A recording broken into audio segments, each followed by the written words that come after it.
Hey friends, so I'm a goofball. We brought the yarder down already this morning. I don't know if you can see the lowboy behind me. Got the shovel on, but we walked the 737 out just a little bit ago. We got a big steep piece up here, so we opted to hook onto it front and back with a D8K, and I hung on the side of the yarder because it's got brakes on it, but you got to stand on it or walk by it. Anyways, I didn't take my camera. What a goofball. I could have got some really cool shots of riding off the side of that yarder. And then I forgot to put my camera on when I loaded the loader on the lowboy. So when we get out to the shop, I will try to get some video of it coming off the lowboy. But while we're at it, we got a little bit of time. Half mile out to 700. Oh shoot. Lowboying slow. I'm probably gonna get in trouble for saying that.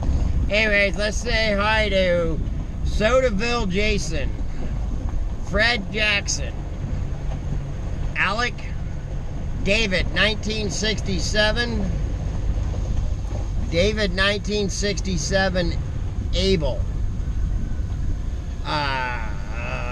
Donnie L, and then ADA Cummins, Jumpy 1911, Brandon Jenkins, Alex Matthews, Oregon Kid 911.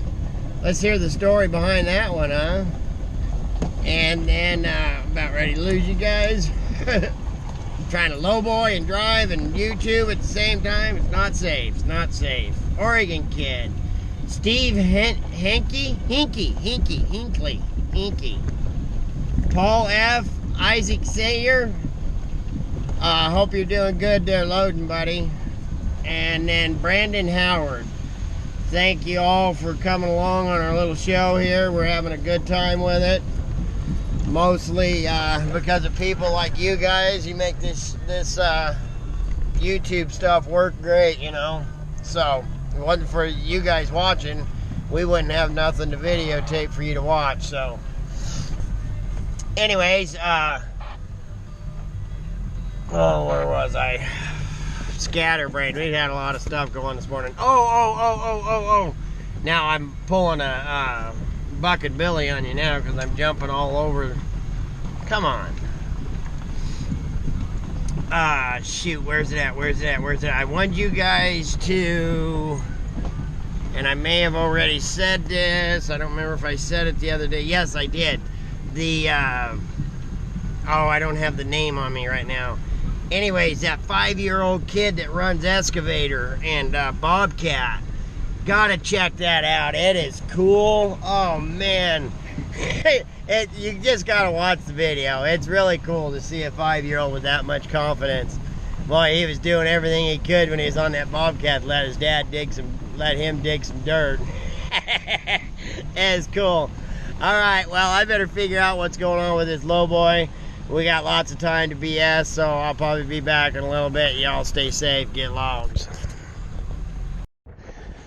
Hey guys, we started to do this there a few days ago, and I got sidetracked, but we're going to jump up in the cab of this 50. This is the order we're going to take to that next job. Just kind of give you a quick look. Pretty much the same thing, except for this one, it drives itself. Here's the gas and the brake for it. Pretty much the same thing as the Skagit, it's just a different dash configuration. Here's our haywire, Hallback Skyline, skidding line. Here's the peel brake, the Get Me Some brake on the Skyline. There's the Get Some throttle. So, you know, it's all pretty much the same, except for just the way it's set up. You know, so like before, the tube on the Skagit was out in front of us. This one, the tube is beside us. Boom. This is what I call a boom because it's lattice. It's not round. Here's one of the biggest differences. Oh my God, look at that Hallback drum. They didn't pay no attention to that. Jesus Christ. Anyways, it's got 2 skidding drums. Remember the other day I was telling you guys about the 071 Medill with the tag line? That's what this one is considered. It's a tag drum. So it can be ran completely separate. You can be going reverse on this one and forward on that one, or we can, this is, I was talking about the full interlock yarders, or maybe I didn't get into that. Anyways, this button right here on top. So I throw that tag drum in, push that button, and that makes both of them work together. So when they're working together, it means it's getting the same amount of brake that I'm pushing with just one brake. It's getting the same amount of go ahead just by using my interlock buttons here. And once it's standing up, we'll go into that a little bit more about the tag line and stuff. Mainly they were put on there because of the grapple yarding that they do so much of in Canada. I like it. It's very, very productive. It puts men out of work. That's the only problem. Anyway, so while we're here at the shop, there was a few more things. Down the ladder we go. A few more things that we haven't talked about. We'll get into in just a second. So some more of our tools here. This is called a Dansko pull-through delimber. It's got a diesel motor in here with a hydraulic pump. You pick your logs up, you set it in there. When it pulls down on this arm, you pushing pressure down. Then the hydraulic kicks in and closes these knives here, and that delimbs the logs. So it knocks all the limbs and stuff off of it. It works really good when we started into the unmature second growth. Now that we got away from that and went back to logging a little bit better timber. We don't use those as much. Some guys still do. They work great. But that's the only thing they do, is knock the limbs off. You still got a bucket. They do make a couple of these. I don't think they're Danskos. I think they are. I know one of them's called a CTR. But anyways, that has a top and saw in it. But this one does not. All it does is knock the limbs off. And then I wanted to get a couple of better pictures over here at some things. I got jumper cables, yeah. This is what I didn't get the other. I did take a picture of it, but we didn't get it very good. This is our lift block. That's what goes up in the lift tree, and then the skyline goes through it. It's heavier duty, obviously. With the haul back, you don't have to have as big a blocks because you're not putting that much of a pull on it. That this is going to be holding the skyline, the carriage, and the turn in the air. So it's, I don't know, 40, 45 pounds or so. But they make various, they make them bigger, they make them smaller. So there's our J's and blades. We're not taking the yarder up yet. We got a bunch of tong throwing to do first. So hopefully, it sounds like I might be on the processor again.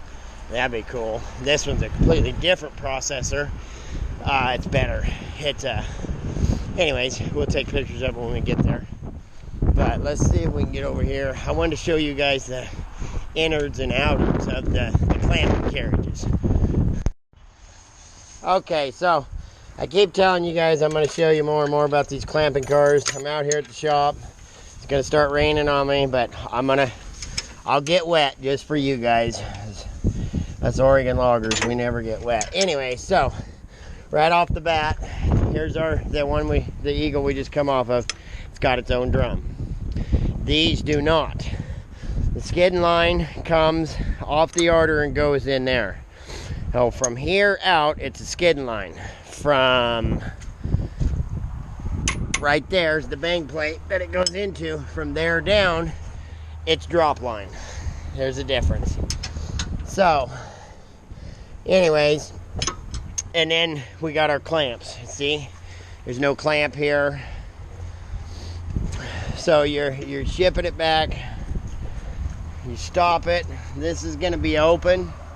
And you stop it. That closes. It's held on the skyline. It's not going anywhere.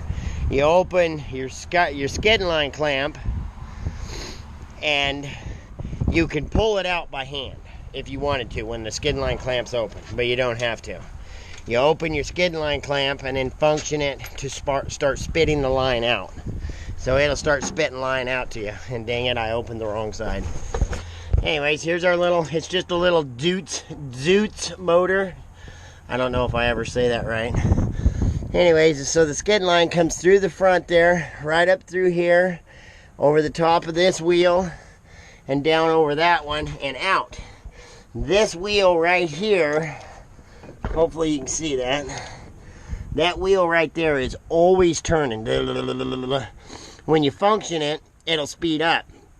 But when you function it to spit it out, this plate right here sets down on the line, puts pressure on it. That pushes the line down into that wheel, and then that's what spits it out. So if you're spitting line out and it's sitting there, but it's not spitting it out, then most of the time your wheel is wore out. You can, if you the other engineer isn't giving you slack or whatever, it'll sit there and it will burn that line in two if it's a good wheel. So you got to be careful about that. I don't know if this is going to be the carriage we're taking to that next one or not. Personally, myself, if we're going to go to a thin, I hope we take the Little Eagle, just because of the size difference. They're exact same carriages. The Acme does have some advantages that the Eagle doesn't, but it's still a good carriage. Like I was saying, the reason I think we should take this one is because it's smaller, it's lighter. That means you can put more wood on it.